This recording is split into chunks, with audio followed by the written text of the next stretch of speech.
Well, hello there, welcome back to my channel. You're just in time for the bedtime stories. Tonight's book is called Smoke and Mirrors.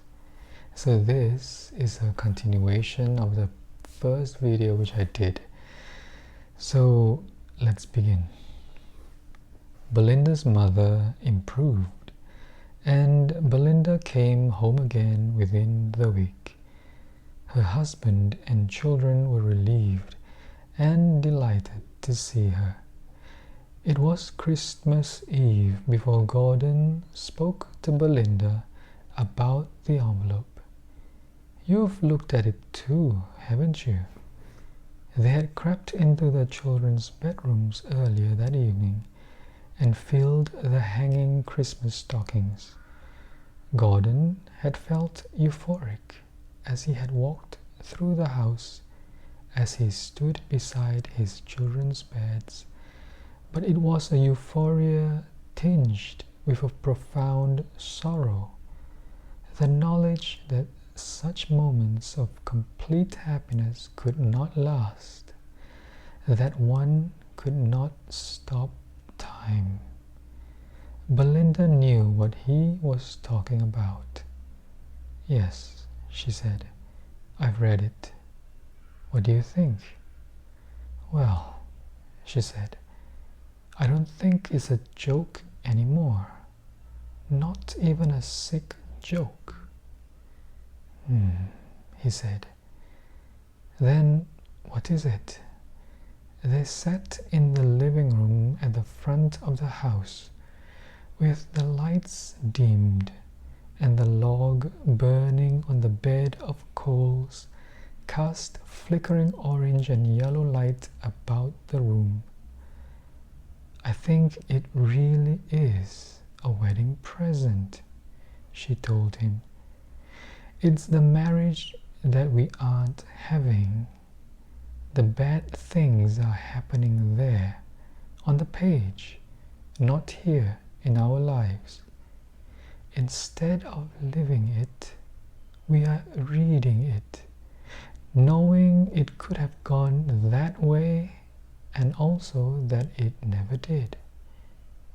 "You're saying it's magic, then?" He would not have said it aloud, but it was Christmas Eve and the lights were down. "I don't believe in magic," she said flatly. "It's a wedding present, and I think we should make sure it's kept safe." On Boxing Day, she moved the envelope from the box file to her jewelry drawer, which she kept locked, where it lay flat beneath her necklaces and rings, her bracelets and her brooches. Spring became summer. Winter became spring. Gordon was exhausted. By day he worked for clients, designing and liaising with builders and contractors. By night he would sit up late working for himself, designing museums and galleries and public buildings for competitions. Sometimes his designs received honorable mentions and were reproduced in architectural journals. Belinda was doing more large animal work, which she enjoyed, visiting farmers and inspecting and treating horses, sheep and cows. Sometimes she would bring the children with her on her rounds.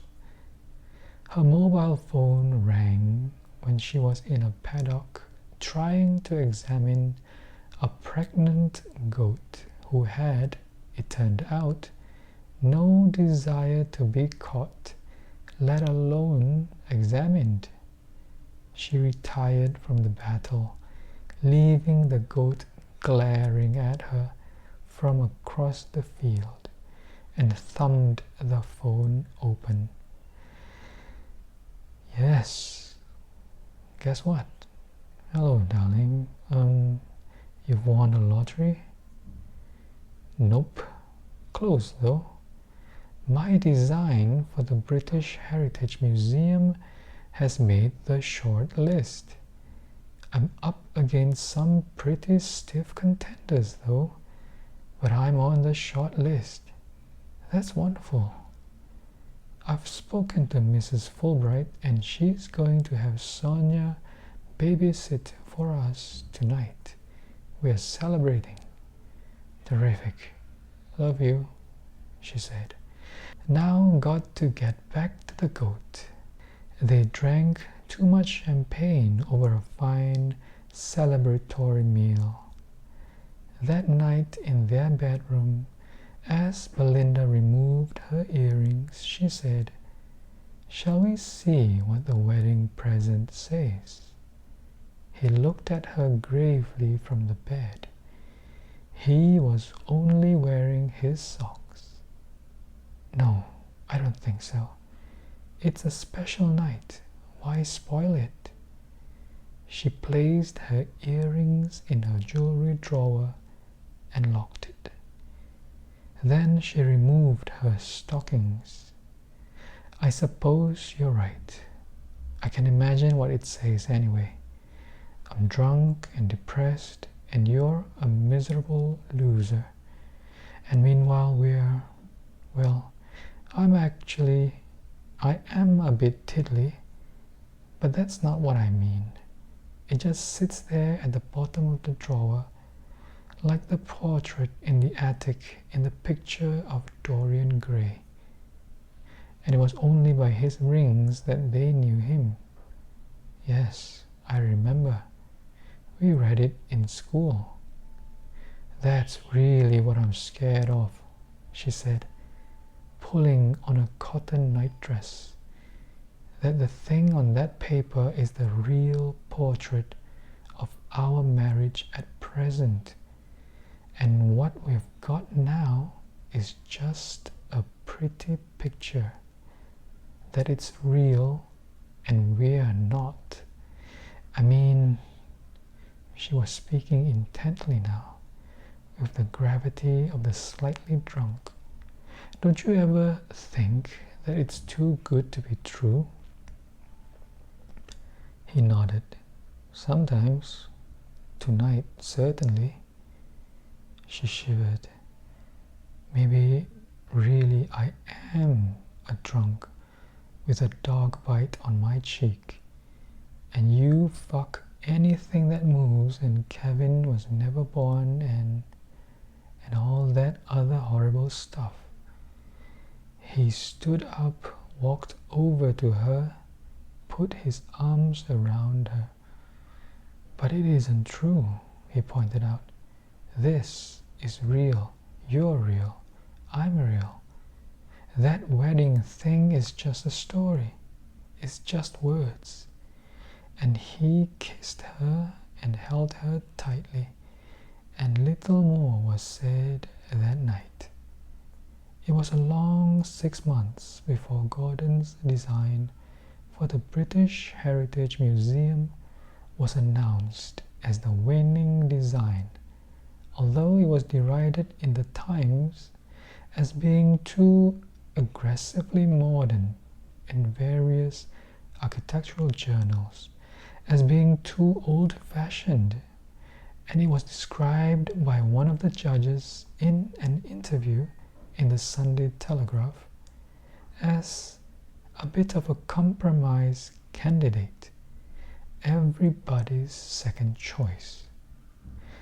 They moved to London, letting their house in Preston to an artist and his family, for Belinda would not let Gordon sell it.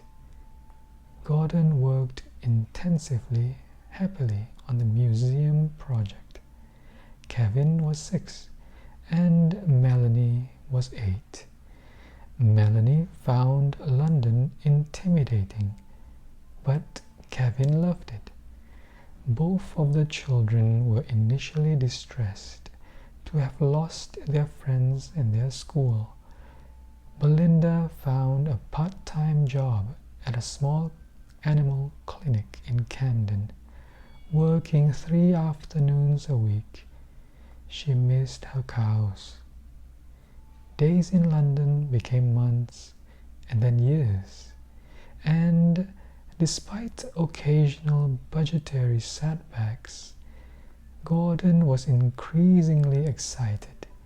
The day approached when the first ground would be broken for the museum. Alright, so that's a part of the reading. That's the second part. So I hope you enjoyed that reading. And if you do like this reading, do give it a like, and do share it with someone or anyone that you think would appreciate this kind of reading. And if you haven't subscribed, what are you waiting for? Do subscribe and click the bell as well while you're at it. So anyway, it's late. It's really late actually, and I'm going to turn in. Well, I hope you enjoy the rest of your evening, and I wish you have a very good night. So until then, I will see you in the next video.